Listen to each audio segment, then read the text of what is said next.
Okay, so we're up to part 3 of Manasseh and Yeshaya. Okay? So what I'm going to do is I'll review first the last 2 talks in brief. And anything that's not clear, you tell me. The main thing is that everything has to be very clear, because even though this sounds very abstract, and in a certain sense it's very complex, but it's not as abstract as it sounds. We have to make sure we get to that clarity. Okay, so first briefly the position of our Rebbe, the wicked King Manasseh, who charged Yeshaya with contradicting Moshe, because the Navi Yeshaya said that he saw Hashem, and the Torah says that one cannot see Hashem. And for this he killed him. And this, as we explained in the first year, is central to Manasseh's whole position of worshipping idols, which goes like this, that the whole book of Devarim insists that you should serve one. Bnei Yisrael should not serve the gods that they're not familiar with. Shalo yadatem, implying that they should serve Hashem because they are familiar with Him. But Moshe Rabbeinu, when he asked to know Hashem, in the same parasha we asked to see Hashem, his request was refused, and he was told one cannot see Hashem and live. And which is why the Torah never talks about knowing Hashem. Never encourages a person to know Hashem. Only implies it, and that's in Sefer Dvarim, which is the bridge to the Nevi'im, as opposed to the Nevi'im, who always talk about knowing Hashem and also talk about seeing Hashem. So, but the point is that Manasseh's argument to do idolatry works like this. Everyone has a god, meaning to say everyone has something that they are committed to, that they subjugate themselves to.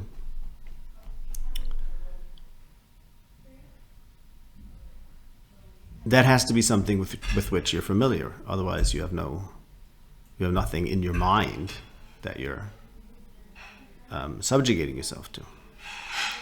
So, if Hashem is unknown, then you don't have a God. So then you have to find a different God.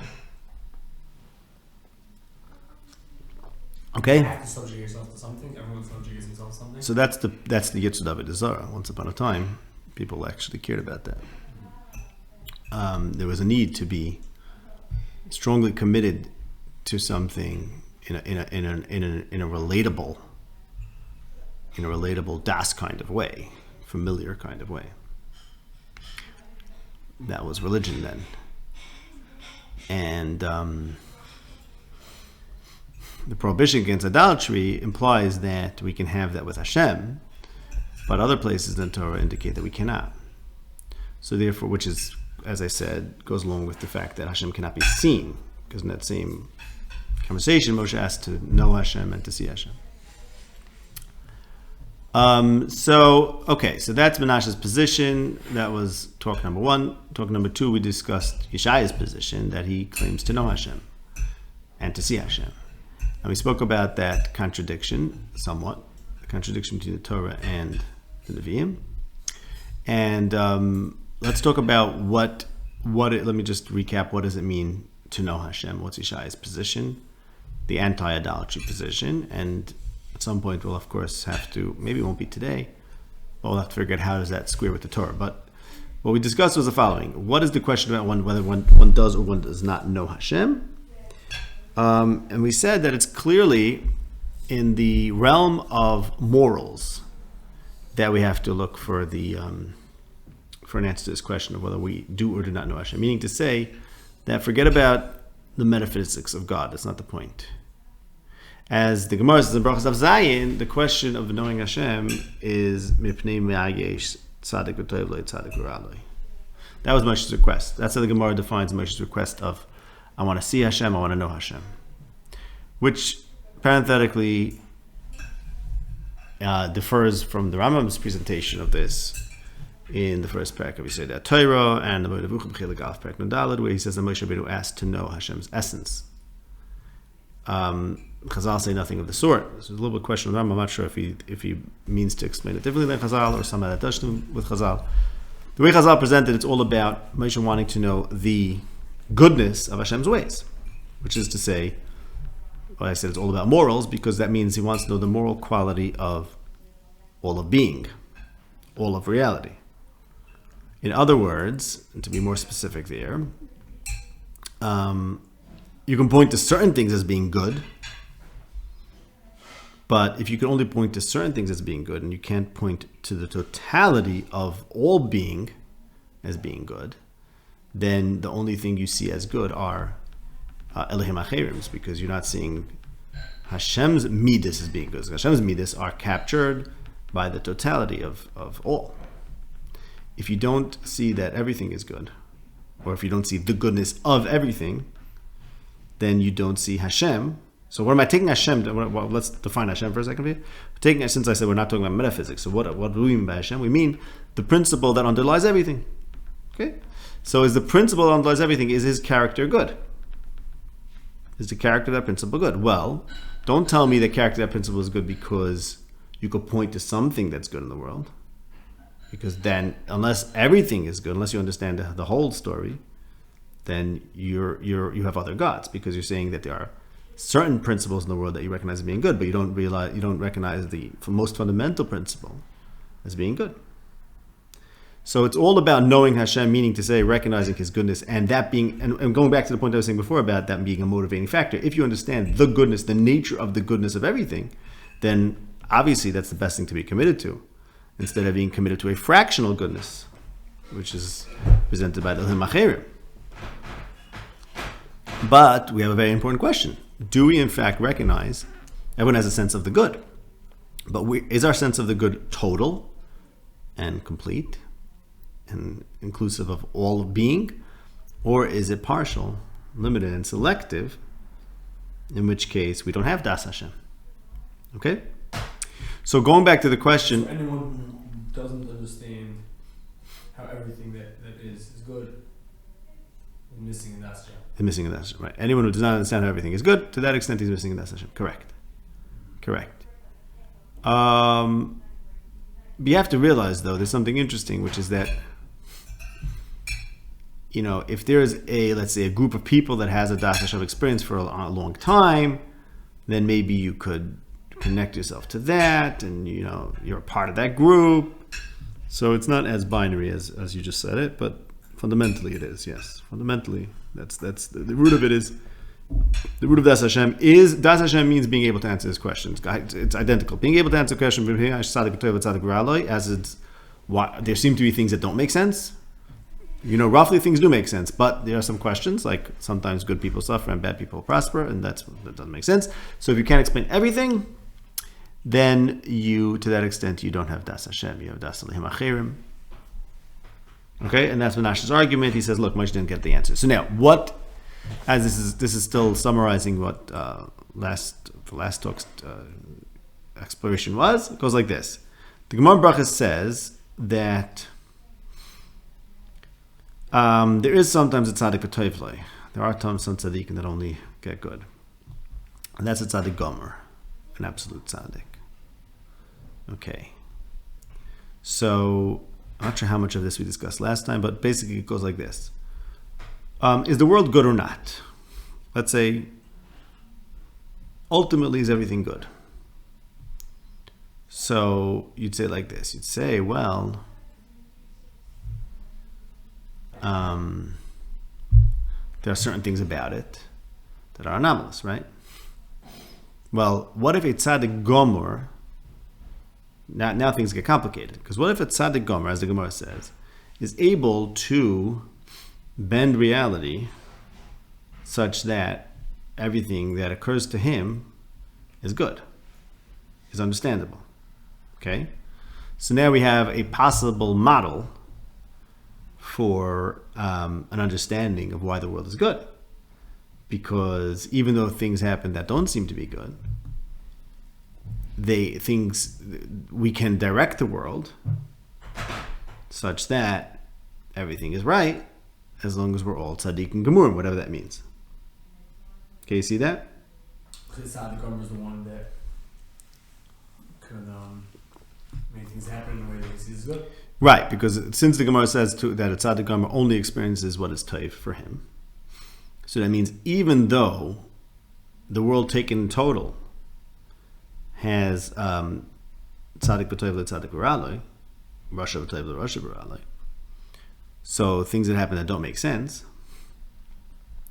But if we have a theory of why sometimes things do make sense and why some things don't make sense, but if we had no theory about why sometimes doesn't, sometimes doesn't make sense, so then we're basically saying we give up. We can't point to some inherent goodness because it's random.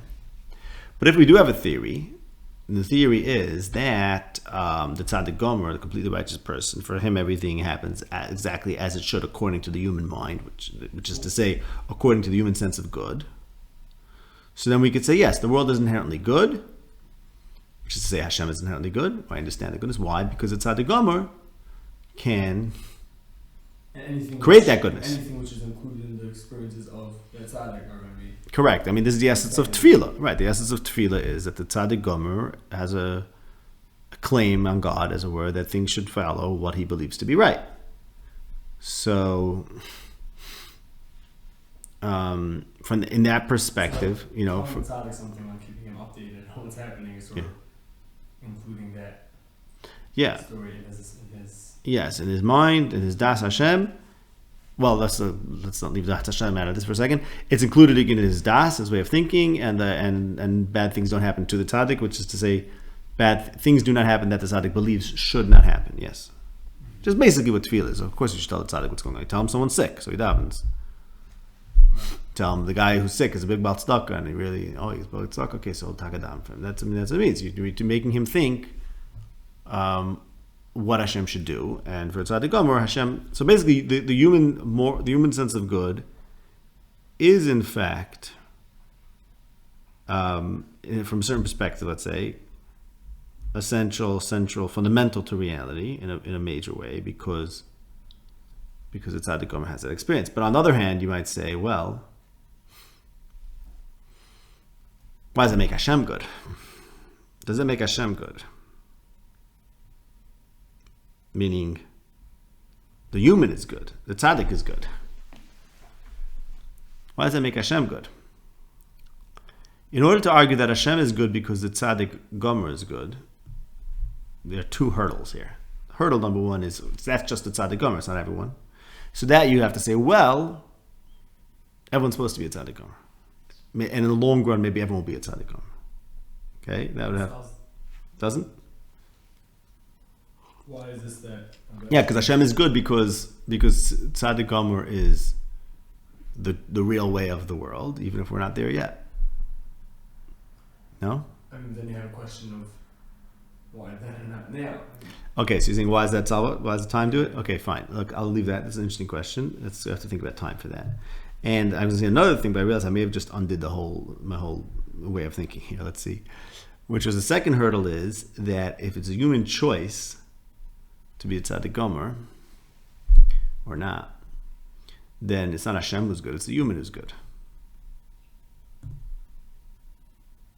Hashem allows a human to do whatever he wants. And okay, there's this mechanism whereby the tzaddik gomer can bend reality to human goodness. Whoever knows how that works, I don't know. Fine. Whatever, it works because hashkacha, fine. No problem. But does that mean Hashem is good? Does that mean Hashem is known? Or does that mean that the human is known? Does that tell you something about Hashem? Does that tell you something about the human? It's a very, very, very important question.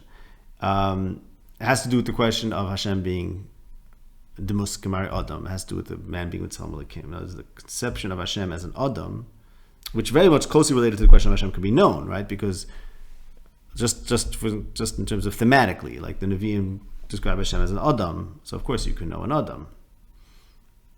Moshe significantly doesn't, and that's a big deal. It's a big thing that the Nevi'im did. Moshe didn't do that. But that gets to this question, which is that when we think we're knowing the goodness of Hashem, are we really knowing the goodness of man? And again, how do I define that question? To me, the way to approach the question is, well, look, who made this happen? If man has free will, then man made it happen, not Hashem. Okay? No, but I realized that maybe the whole thing is an error. Maybe we could say like this.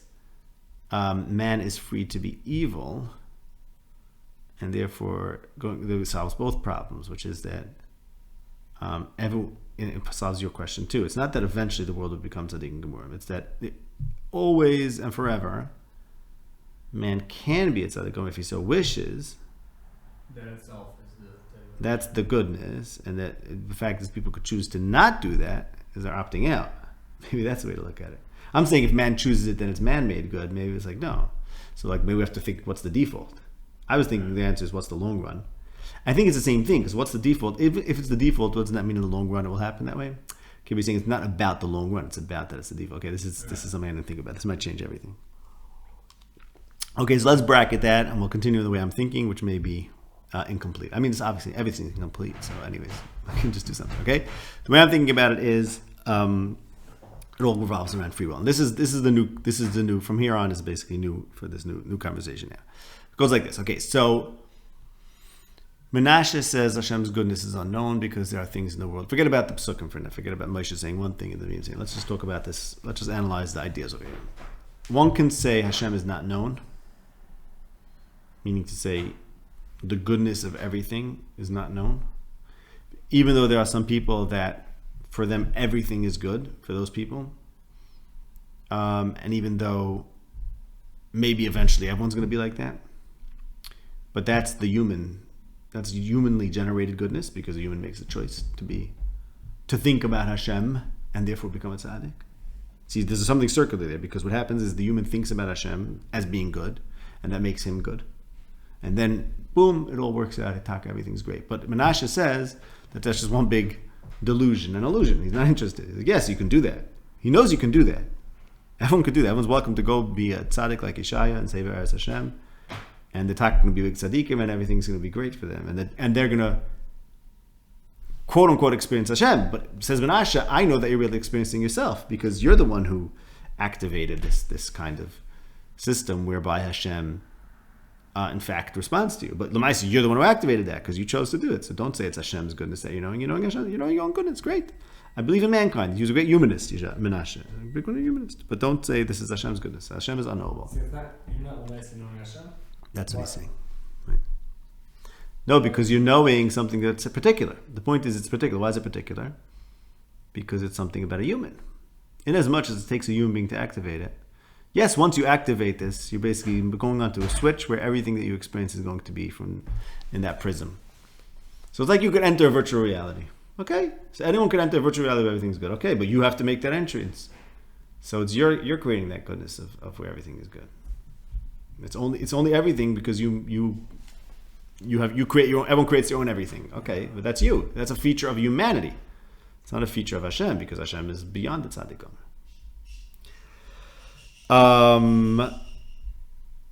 Now, and this is what it has to do with the way I'm looking at it. Maybe there's other ways to look. Maybe the other way it's also true, but I'm going to go with the way I was looking at it. Or do you say no? Yes, there's free will, but okay, let's put it this way. Let's say there's no free will, right? Let's say man inevitably reaches tzaddik gomer, and all of humanity will inevitably reach tzaddik gomer, and I'm not worried about the time factor. Okay, everything takes time. Sheshim Ebrish takes time. It's okay. Time is not a problem, let's say. Evolution is not a problem. It could develop. As long as everyone's going to get there, so we say Hashem is good. Why? Because Hashem made humans tzaddikim gemur.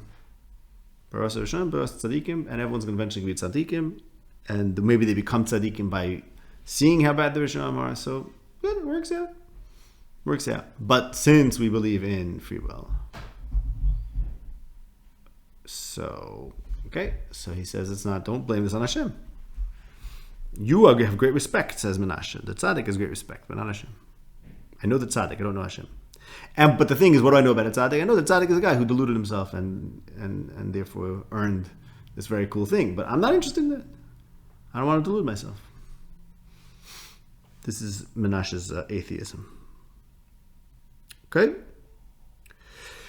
So, let's see. Last time we spoke about... Okay, so that's one thing. I want to talk about free will is one way to think about it. Another thing we spoke about is like this. As I mentioned, Chazal read the whole conversation of Moshe and Hashem to be all about morality. Meaning to say, all about how do we see Hashem's goodness. And this is in the Medrash in Kisisa and the Gemara in Brachos. The Medrash in Kisisa talks about what does it mean that Moshe saw Hashem's achar, Hashem's back. So the Medrash says, the Avos Tabanasan says this, and the Medrash says this, that the achar means the reward in the world to come. So achar means like the end. So I'll tell you what I think that means. What does it mean then to see Hashem's back? And notably also, the Ram talks about this too, the pasuk says Hashem told Moshe, Ani aver kol tuvi al panecha. So besides for seeing Hashem's back, he saw all of Hashem's goodness. So what's he seeing? Is he seeing Hashem's goodness? Or is he seeing the achar? So according to the Medrash, I think what it's saying is like this. If you see things till the end, if you look into the future, meaning if you allow yourself to extrapolate to the future and think about eternity, and you allow yourself to recognize that in eternity, or whatever, however long it takes, to reach the stage where everything is going to be worked out. Okay? If you allow yourself to do that, then you'll understand Hashem. Then you'll see Hashem's plan. And you'll see Hashem's goodness. Okay, going back to the point I was saying before, that forget about the free will aspect. Let's say in the long run, everything becomes good. Everything works out. Okay. So that's called seeing the achar of Hashem. In other words, seeing the goodness of Hashem as long as you take the perspective, the longest perspective. Okay? Now, is that called seeing Hashem or not? So, right? Is that called seeing Hashem? Let's say I say it like this. From the perspective of the longest term, I can understand the goodness of reality and therefore the goodness of Hashem. Is that called seeing Hashem? So clearly it's not, because Hashem told Moshe, no man can see me and live. And also notably, and we'll get to this soon, Manasseh charged Yeshaya with contradicting Moshe because he said, I saw Hashem. Why is that a contradiction? Moshe also saw Hashem. He just saw Hashem's back, not his face. Clearly, seeing the back is not called seeing Hashem, which is strange. We have to think about that. But, okay?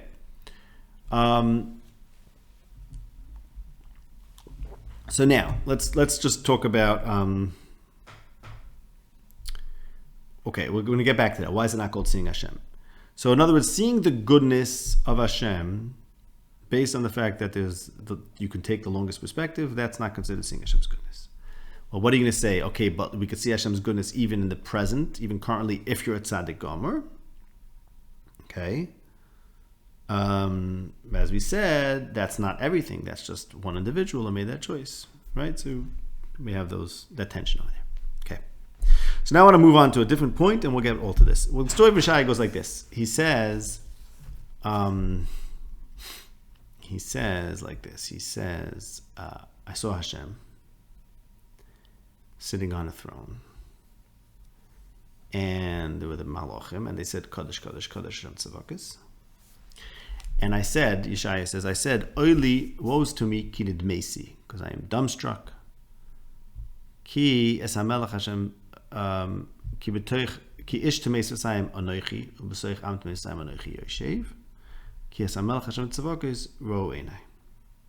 So he says, I'm dumbstruck, woe is to me, because I am a man of impure lips, and I'm dwelling amongst a nation of impure lips, and my eyes saw the King Hashem Tzavakas. One of the malachim flies over to him with a coal, puts it on his lips, and says, behold, this has touched your lips. Put this on your lips, and your sin will leave you. Okay, got it? Yeah, if you're done, I'll tell you to move over there, I think, because that's the same thing for you, okay? And maybe open the window a crack also. Open the window a crack. I meant to open it before. Okay, fine? Got that? Mm-hmm. So, first of all, I just want to note that this business with the coal touching the lips might remind you of something. Another Navi that had coal, a malach, and coal, and that's Moshe Rabbeinu, right? So Moshe Rabbeinu, who became someone who couldn't speak because of the coal, and as we mentioned, I think in the first conversation, the first talk, that Moshe is saying, I'm not a man of words, Goes along with the fact that Moshe doesn't describe Hashem and can't talk about Hashem like the other Nevi'im do. And doesn't talk about knowing Hashem. The only time Moshe talks about knowing Hashem is in Sefer Devarim, where the person who's not a man of Devarim all of a sudden has Elah HaDevarim, as the Medrash points out. And that Sefer is the bridge between Moshe and the other Nevi'im. And in that Sefer, he doesn't talk about knowing Hashem, but he implies that you know Hashem. Because he says, don't worship the gods that you don't know. Okay, so he has this thing with the coals, and Yeshaya has another thing with the coals. And this thing revolves around this contradiction between Yeshaya and Moshe, that Yeshaya said, Varas Hashem, and Moshe didn't. Okay? Now, what's that story about? So it goes like this. Why did he have coals on his mouth? What's that about? So simple reading of the pasuk is very simple, by the way, right? The simple reading of the pasuk is he said something about him being a man of impure lips. I am a man of impure lips, and I live amongst a nation of impure lips. I have a problem.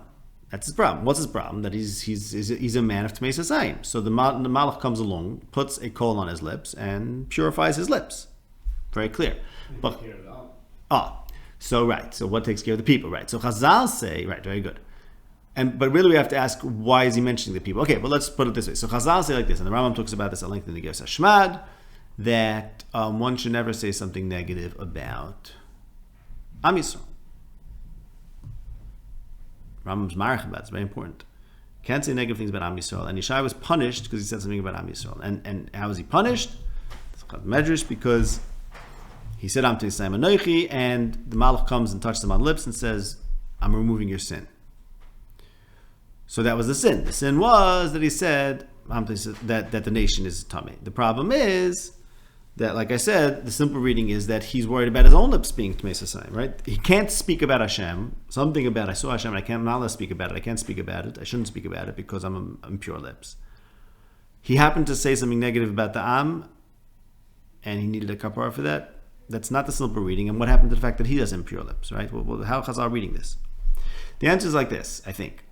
The fact that Yeshaya said, I'm a man of impure lips makes perfect sense, because he's being called, this is Yeshaya's calling to be a Navi, to talk about Hashem.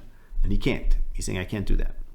Why is he bringing the fact that the people have impure lips? What does that have to do with anything?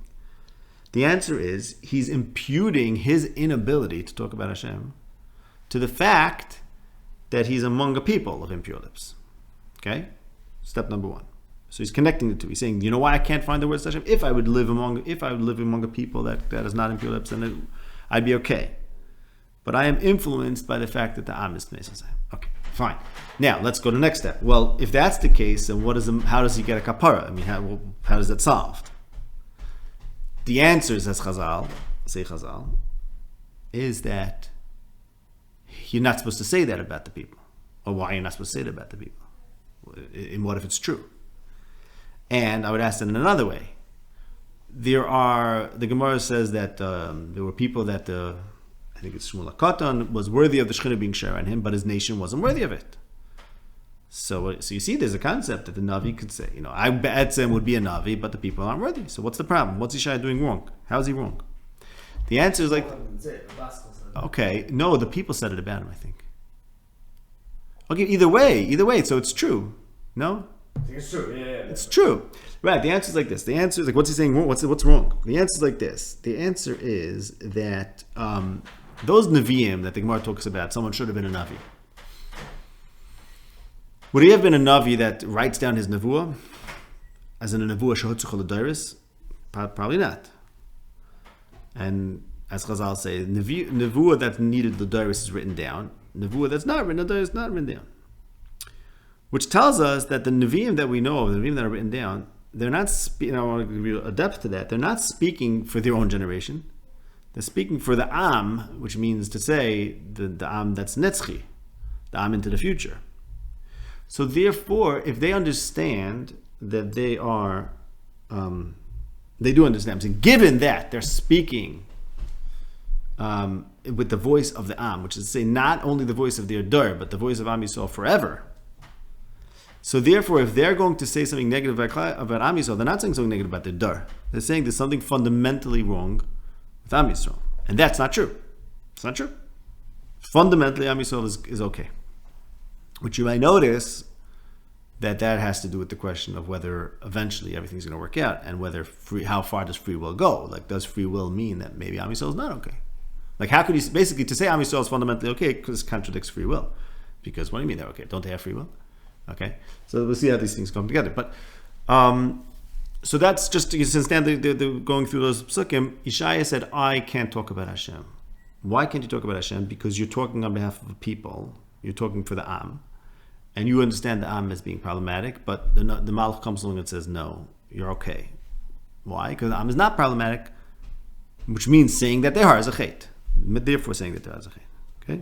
So he was right, he was correct in this, that he could be affected by his generation. No, but yeah, of course he's affected by the Am, because he speaks on behalf of the Am. He's a Navi, he speaks for the Am, he's Navu Shotz Choderes. But his Am is not the people that lie right then. Correct. Right. Working with the, Right, and he was. No, I'm saying that Yeshaya was working with the Am forever. That wasn't his error. He was. But he said the Am forever is an Am Teisasayim, and that's not true. The proof that it's not true is that the Malach comes and removes his sin, purifies his lips. Well, how can he purify his lips? Didn't he just say that his lips are impure because the Am is impure? The answer is the Am is not impure. That's a mistake. should have been good for Mizrahiach. By saying the Am is impure. Yeah. Exactly. Or he's basically saying that man is free will, and who knows? Who says, right, he's been cut from Mizrahiach. Who says everything's going to work out? Maybe he won't. Mm-hmm. Right. Okay? Yeah. So you see what happens. So you see how it connects to the other thing, that taking the long view, which is called Achayrai, from that perspective, you could see Hashem, because here Yeshaya was very worried about the fact he saw Hashem, and it has something is very closely related to the question of whether you're looking forever. Okay, well, I'm going to explain that. So let's go back to the other question. I said what's the conflict? What's the contradiction between Moshe and Yeshaya? Moshe says you can't see Hashem. Yeshaya says I saw Hashem. But even in the Torah it says you can see Hashem's back, not Hashem's front. Okay. All right. So why is that a contradiction? So I want to tell you an amazing thing, which I saw in the Ikrim, but it's really been a Chanal and Taisus and Yivamis. I don't know why I always thought it was the Ikrim. I think it's the same thing as Taisus says, essentially. The Gemara says that so Manasseh charged Yeshaya with this kfira and killed him for contradicting Moshe. So I think there may be a nusach in the Gemara, or maybe it's mashma in the Gemara, that Yeshaya could have defended himself but didn't. Okay? Either way, Rabbeinu Chanal says, and the Sefer Ikrim says this as well, that Yeshaya could have told him, look, it says in the Torah already, Vayirus Elokei Yisrael. Ve'latzilei b'nei Yisrael lo sholach yodai. Vayirus Elokei Yisrael v'sachas v'ragalov k'maseh v'zasaper. Ve'latzilei u'chetzem hashamayim l'toyer. Ve'latzilei b'nei Yisrael sholach yodai. Ve'chzor l'kim yichel yishtu. That the Zekanim at Mount Torah, when Hashem appeared on Sinai, the Zekanim saw Elokei Yisrael. So it says in the Torah already. Okay? Now, why is this so shocking? Because the Zekanim were punished for this seeing of Hashem. They died. Chazal say, because the pasuk says they saw Hashem, and then it says Hashem did not punish the nobles, implying that they were deserving of being punishment, and eventually they were punished. Another of you died at the Mishkan, and the Zekanim died in Tavera. The Rambam says in the Marivuchim, I think it is. But the point is that that pasuk of describing other people seeing Hashem besides Moshe is fraught, and in fact they died for it. Okay, so why is that an excuse? Or why is Yeshaya going to point to that? Okay, so I want to tell you what I think is going on over here. I want to say like this. I want to say that seeing the end, seeing the achar, seeing Hashem in the future, is essentially identical or equated with dying. Okay, I'll explain to you why. Because let's say you say, I'm going to take the longest perspective. I don't know, 1 billion years, infinity, eternity. Okay, and you have to think maybe if it's 6,000 years, it's not so long. Whatever, you have to think about that. But let's say you say, I'm going to think about the longest perspective, and I'm going to understand how Hashem is toiv in the longest perspective. We today, from our limited perspective, don't see the taiv. So, which is to say like this, even if you could take yourself out of the here and now and see Hashem's goodness on his scale, which is, let's say it's eternity, okay? But you don't see it. Why? Because you are not there in the eternal scale. You are in the limited temporal scale or temporary scale. Okay? So, I want to interpret that when the pasuk says a man can't see Hashem and live, that's what it means. It means, listen, you're welcome to see Hashem, but then you're not a man anymore because it has nothing to do with you.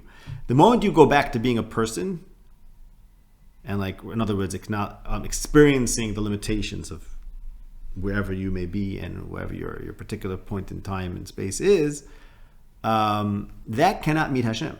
The only way to meet Hashem is to transcend being an Adam, and then you actually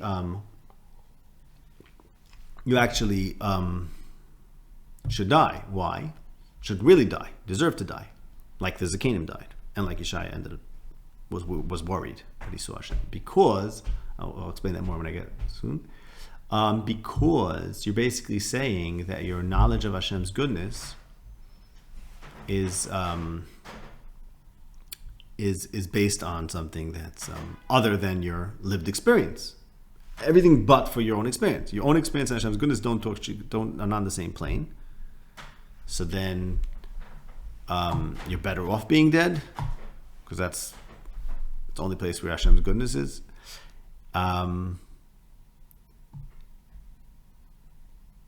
Yeah, something like that. Okay, with that, something that has to be explored a little more.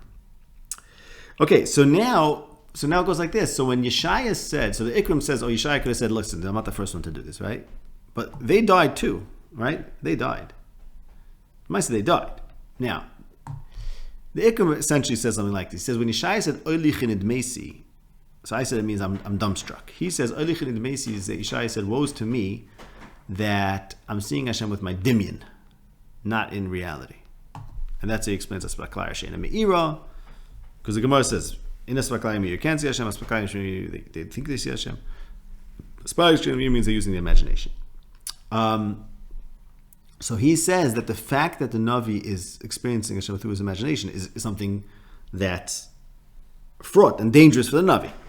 Okay? Now I'm saying, not very different, but I won't go into exactly why it's the same thing, that seeing Hashem is fraught, because seeing Hashem means you're seeing Hashem's achar, which means you're transcending the here and now, which means you might as well be dead. Maybe you're going to forget to go back to your body if you do too often. Like you just have no shaykhs to this world. You're like you can't find a good reason to eat breakfast. What I'm saying, in other words, because you're serving Hashem, you're not serving Baal. Baal says food is a good thing, being full is good. Okay, so I'll eat breakfast because I serve Baal.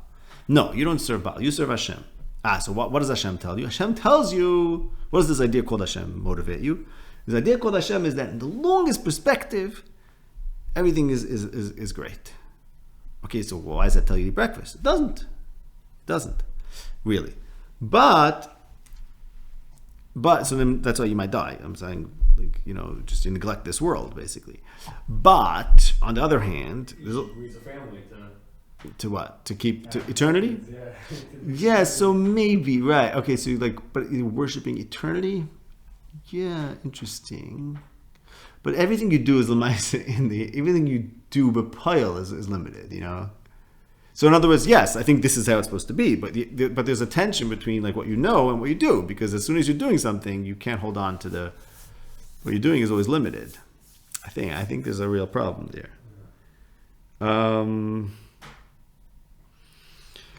Okay, so basically what Yeshaya is saying is like this. Yeshaya learned that the people are not Tmei Sasayim. Okay, so that means his vision of the good, which is to say his vision of Hashem, is true and real from the perspective of the Am, which is, unlike his position, is eventually going to be good, must eventually be good, right?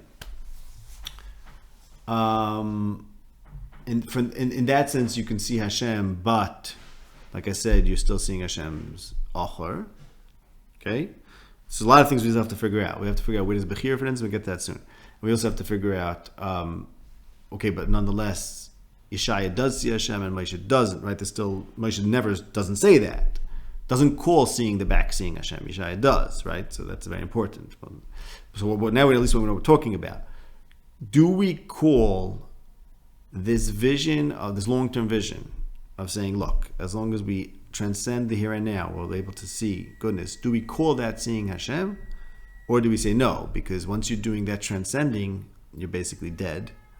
And you're a dead person could see Hashem. Chazal says, Lo yirani hodin v'chay, but when you die, you could see Hashem. That's okay. But then you don't talk about it because dead people don't talk. So you're not a man of words if you're dead. So the difference in the Nevi'im and Moshe is that Moshe doesn't talk about that, and the Nevi'im do. That's the difference.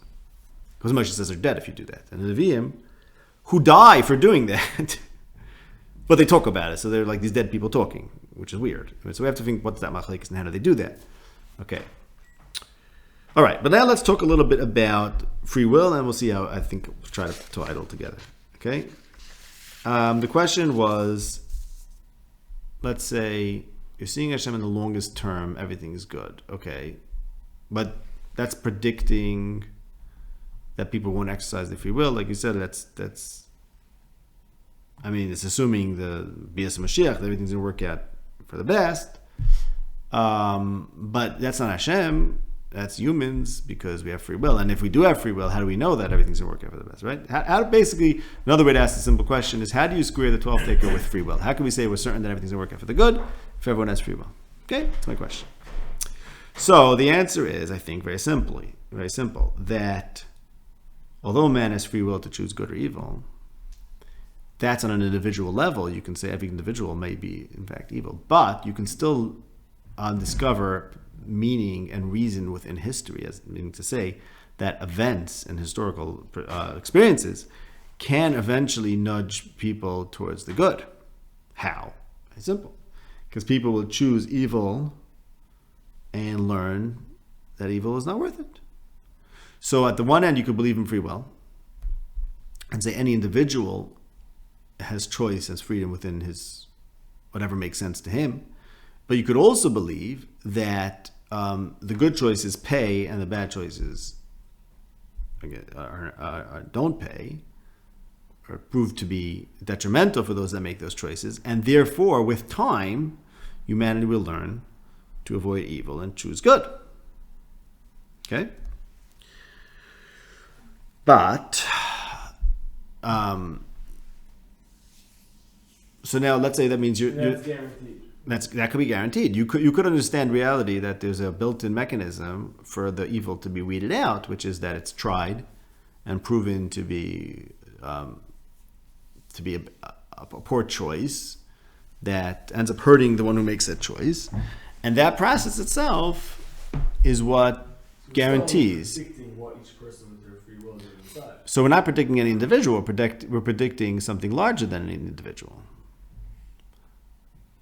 I'm saying the decisions are made on a non-individual scale, but not by non-individuals. No, but no, decisions are certainly made on individual scale. That's very important. But we can still say that since the world depends on aggregate of trillions of decisions, and there's a mechanism whereby knowledge is increased, knowledge of what the right decisions are is increased. So then eventually, there's a built-in mechanism to the world that eventually all of the decisions will be made for the good.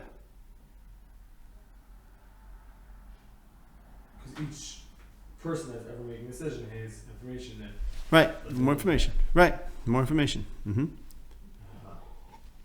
So now, is that called... So again, we're getting back to the question, is that called Hashem's good or is that called human good? So I would say like this. Well, if you think about something beyond individual human, if you think the totality of history, which is the aggregate of all humans, then you are seeing the good, God's good, because you're not seeing human good. Meaning any individual has that choice. Anything that a person does is a choice. But and that you would say is man-made good, not God-made good. But as long as you discover a reason or mechanism in history that moves humanity inevitably, inexorably towards the good, the totality of humanity, then you see the good. So now the prophet, as we mentioned, he talks for the nation, which is to say that his words have to come from the perspective of not the individual, not even the individual generation, but the totality of the eternal nation. So then, so his seeing the end and his speaking about the good, which, as we said, transcends human free will. It only and therefore it's God's. It only transcends human free will if you talk about the collective. Okay, you can't talk about an individual, and because no individual is guaranteed to choose right in his realm of choice. Either he's going to choose the good thing, and great, or he's going to choose the evil, which will teach his neighbor not to choose evil. And no individual. So from the perspective of an individual, which is the normal perspective. See, from the perspective of any individual, you should serve idols, basically is what we're saying. The only one that says you shouldn't serve idols is the Navi, whose role is to speak for the Am. So this business of the Am Tmeis V'Zayim is why the Navi can only speak and say, we know Hashem, because he speaks for the people in total. Anyone who's speaking for an individual does not know the people, does not know Hashem. Okay? So I want to move on to another thing, and then I think we're almost done with title together. I thought it would be a lot more complicated, but I think it's actually working out. Okay. Pasuk goes like this. So I'm going to take it on faith. If you want to understand this better, you have to look at the Shurim at the end of Miketz and at the beginning of Miketz. But mostly at the beginning of Miketz.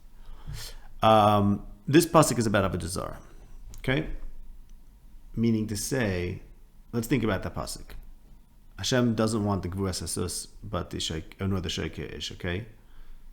Well, first of all, why not? I mean, well, it's a very nice thing, this power. So, okay, well, we'll have to just trust me on this. What the pasuk is saying is that any power that's embodied in something is not worth revering. Okay, so let's think. We're talking about Avodah Zarah, right? Avodah Zarah is doing what? It's essentially taking a physical thing and saying that's a representation of God, or taking something that exists in reality and considering it God, which is to say, revering something physical. So this pasuk is saying like this: anything physical should not be revered. What should be revered? Those who fear God. I want to explain what that means a little more. We'll give you a little bit different way, different perspective. I once had a question: how are you allowed to make babies? If Torah says, I told you this question? Yeah. You're not allowed to make an image of God. So why are you allowed to make babies? The answer is because man is Tzalma Elokim. Okay, but you're not allowed to make a statue of a man, right? Because because this pasuk is saying those who are Yirei Hashem, that's what Hashem is right. Hashem doesn't want tangible things. He doesn't like horses and thighs. So therefore he doesn't like idols. Something that goes along. He doesn't like images. Doesn't like graven images. But he likes those who fear him. Okay. So basically it's like, make a medrash pliya that anyone who has a son and doesn't give me your shemayim is able to the chapesa. Okay. Fine. But so now, why am I telling you this? Because I want to just bring this out. And it's like taking a lot over here on this psukim, but I want to bring out the debate between Manasseh and Yeshaya around these psukim. Manasseh says like this: I appreciate Gvuras Hasos Shreikesh. Means I appreciate humans and anything else that's in this world. Anything I can point to and explain, I appreciate. And even the biggest tzaddikim are awesome, but they can't, because they're pulling off this major trick. But it's ultimately only a trick, meaning to say it's ultimately only the human that's doing something, and it works and it's great. But it don't tell me that this is Hashem. Okay, he only is familiar with things that he's familiar with. In other words, as we're saying, Hashem you cannot be familiar with. You can only be familiar with Hashem taken in the longest run, in the largest scale, which is not our scale. How do we get to there? How do we get to the Hashem that's good, given that man has free will? Right, so Hashem is Yirei Yira is key, is crucial to seeing the goodness of Hashem. Why? Because the way that human beings become good is through Yira. So basically, the mechanism I was saying before, that evil corrects itself, that's what the pasuk is calling Yira. because through Yira, as in through the recognition that Ra is harmful, therefore, that's where we can see Hashem. That's where Hashem is manifest. Because look, the world is such that there's a self-correcting mechanism called Yira that self-corrects to the Ra, and that's where Hashem's Tov is manifest, even though that is actually antithetical to any individual, because basically it's just that he's afraid of he has free will, but the evil is going to scare him. It's antithetical to any individual because think about it like this. In order for the evil to scare a person, people have to do evil. So the whole idea that like, okay, there's a self-correcting mechanism is, because there are people that are going to make the poor choices. So the whole idea of Yira as being how you see Hashem is saying, let's look past any individual. Okay? Perhaps also the pasuk of Asalakim Yira, Kizek Kala Adam, maybe he's saying this point. It's like, if you want to understand Adam, you have to think about Yira. And in other words, what that means, you have to think about the fact that yes, human beings can make poor choices and good choices, and therefore, really everything is a human. But you have to understand that there's something going to nudge them away from the poor choices, and that's Yira.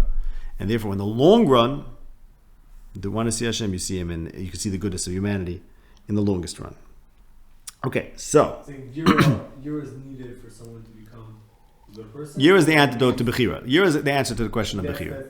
Yeah, like humans have big free will, so how can we say Mashiach is going to come? The answer is something called Yira, which is to say people are recognize that choosing evil is bad, but very important. The only reason we recognize choosing evil is bad is because we sometimes choose evil, and because we could choose evil. So it's not denying that. Oh, because it's always pushing off the good. In other words, it's not saying that any individual is good.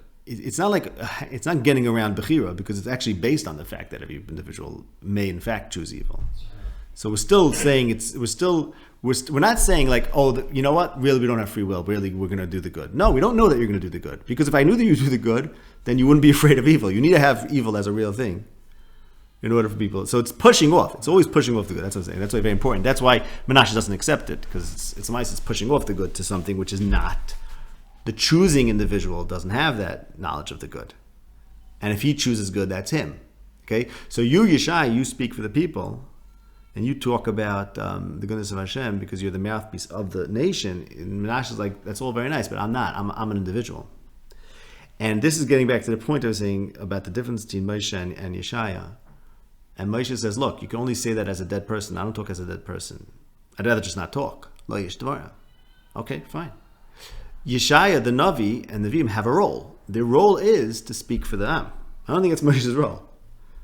And it's an interesting thing to think about, like the difference between Moshe and everyone else. This is not what he's doing. He's not trying to give a vision for the Am. I don't know, maybe you could think about Hazinu being different, but in general, like, that's not what he's doing. He's telling you the Dvar Hashem. It's a different thing. He's not speaking, he's not telling you what the people are. So I have to think about that, what that is. I'm saying there's something there about, what the Nevi'im do. They speak the words of them. So the Navi's role is like this. The Navi's role is that to die as an individual, essentially, but then to live as the voice of the Am. And the Am is alive, right? The Am is alive. So when the Navi says Varas Hashem, he's basically saying that the answer to the contradiction between the Navi and Moshe is like this. The essential answer is that when Yeshai says, I saw Hashem, what does it mean, I saw Hashem? You think when I say I mean I? I'm speaking, it's a Nevu Shutzach L'Dairis. So the words Varas Hashem, forget about me. Forget about me. I'll die. I'm going to die. Anyone who says this dies. They deserve to die. They die. They kill themselves. They're going to die. And it's a very scary thing. Whatever. I don't know. I don't know about the steps over there. He was scared, and then he was okay because I'm not sure how the steps go. No, was he? First he was scared, but then he was. Right. He says, "Oili Did he get over that? Or, so I have to figure out exactly how the steps go. But I'm just pointing out that there is an element of death happening there, and death, as in this is something that one can only say by transcending any individual human.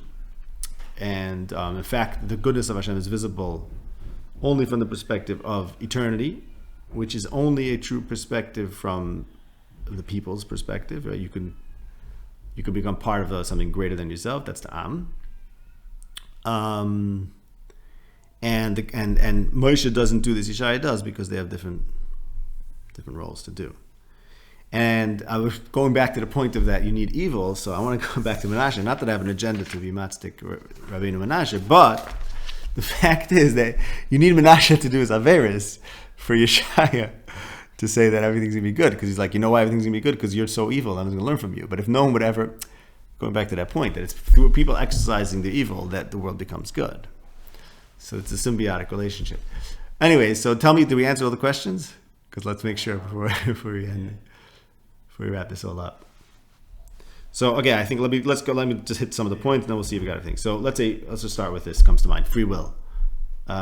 People have free will. So why are you saying this Hashem's not people? The answer is yes. An individual has free will, but collectively there's no free will. Meaning collectively there is a mechanism whereby the collective becomes good. Basically, what I'm saying is the whole that's why it's Hashem's toiv, right?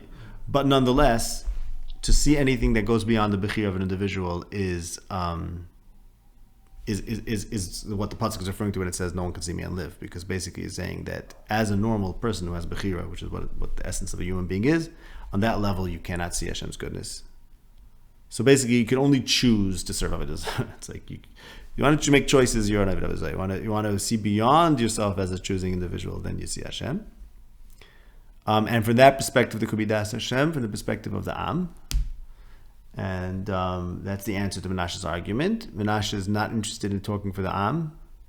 He's a real Moshe person. He's like, from an individual perspective, you can't take Das Hashem. Correct.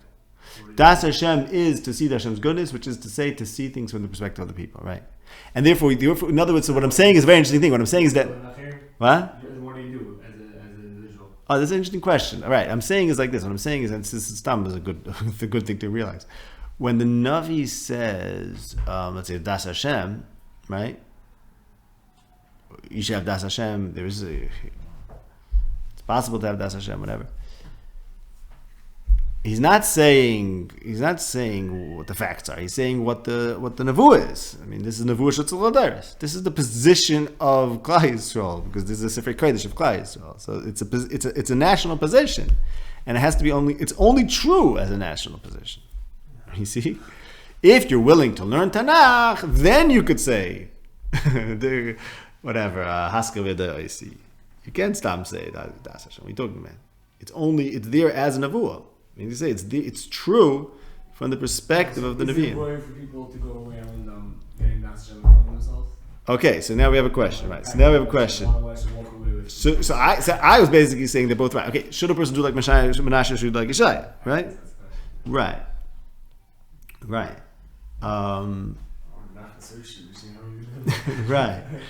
Right. And no, I mean, I don't know if I said this. I mean, the irony is, and this is why I'm not sure what the Ikram is getting at, like Menashe is killing Yeshaya, it's like all good, like that's what's supposed to happen to Yeshaya, he's supposed to die, right? I don't know if I mentioned that. So when he says like it's defense, and maybe it just means like you would have told him like, you don't think that you're getting me, like, yeah, you're supposed to kill me. The Gemara says an interesting thing. The Gemara says Yeshaya didn't defend himself. I remember the Gemara says he didn't defend himself because if I tell him, he's going to be amazed. So that's something to think about also, because Menashe wasn't crazy. He was doing exactly what he thought he should do. So what would have happened if Yeshaya would have told this to him? So I think Menashe would have said, okay, right. So Menashe would have said, fine, so you deserve to die. In other words, look, what's Yeshaya's defense? That the Zakanim already saw Hashem and died. Okay, so good. So what's the problem? Why is that a defense? Right. So I think it's a defense in the sense that he's telling Menashe, I'm not a bad guy. I'm not a bad guy. You should understand that you're killing me is happening not because I'm a bad guy, but rather because I'm supposed to die. Okay? And he needs to bring down this kingdom to Hashem for that? Yeah, because so the point is like this, right? No, so now we're getting to a different question. Is Yeshaya sanctioned by Moshe, right? Let's say after we have this whole business, so that's Moshe and Yeshaya, right? There's two different things. There's a Navi that's Hutzchol Dar, there's a Navi that speaks for the people, and Moshe is still speaking as an individual, right? Because Moshe, right? We have to think about that a little more. But let's leaving that point. Moshe speaks as an individual, and the Navi speaks to the people. What's Moshe's position? Should there be Nevi'im? Does Moshe Rabbeinu appreciate this? Okay? And I'm not sure Menashe cares about that. Because Manasseh might want to be Moshe himself. I mentioned this in the first year. There's Moshe and Manasseh as an association, and the grandson of Moshe Rabbeinu, who was a priest for Avodah Zarah, and the end of Sefer Shoftim. Yonasan ben Gershon ben Manasseh is written. It says Manasseh is written with a little nun. Because it's really Moshe, and it was the Chvedesh of Moshe. There's a nun there, so there's Manasseh and Moshe. So he might be not interested because he wants to do Moshe. I think we spoke about it. Someone asked, did Moshe do Avodah Zarah? The first someone asked. Okay, it's complicated. It gets very complicated because what's the Torah itself saying? Whatever. That's very, very complicated. What did Manasseh think the Torah is saying? But well, how do we get to this? We're trying to figure out how do we get to this. One example was Yeshaya's defense missing. Oh, right. Defense, right. So the defense would have been maybe that the Torah already talks about this phenomenon, so therefore it's expected or something. I don't know. Maybe something like this. Maybe Manasseh wants the Nevi'im all to be like Moshe or something. It's like Kam Navi Moshe. Yeah, I'm not sure what Manasseh wanted. But not that he wouldn't have died. I'm saying the defense is not that he's not supposed to die. What was Manasseh's time? Manasseh's going to time that what you're saying you saw Hashem, and you're sure you can't What? Well, what type of time is that? Maybe Yeshaya will die. Right. Okay. So you're saying what? What So was you're the saying, time in the first place? No. You're denying Moshe Rabbeinu's Torah. Yeah. You're going with. What do you mean? The simple reading is denying Moshe. I'm saying according to what we're saying now. Okay. So did Manasseh know all this? First of all, 1 second. Did Manasseh know all this?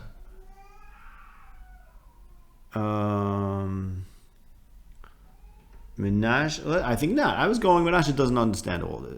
Manasseh is not interested. Doesn't accept this whole business of speaking for the people.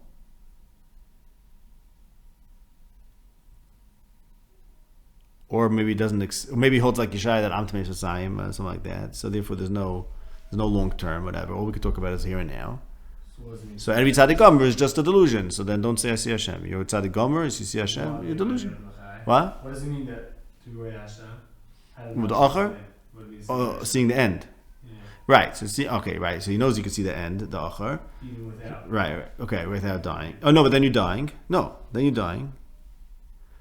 Oh, 1 second. I didn't get back to that because Moshe saw the end. Right. It says you saw the end. Right. I have to get back to the point. Maybe that was wrong. I said before. I said seeing the acher is not called seeing Hashem. Right, going back to that point. I asked the question, why is it a contradiction to the Torah? The Torah says you could see the back of Hashem.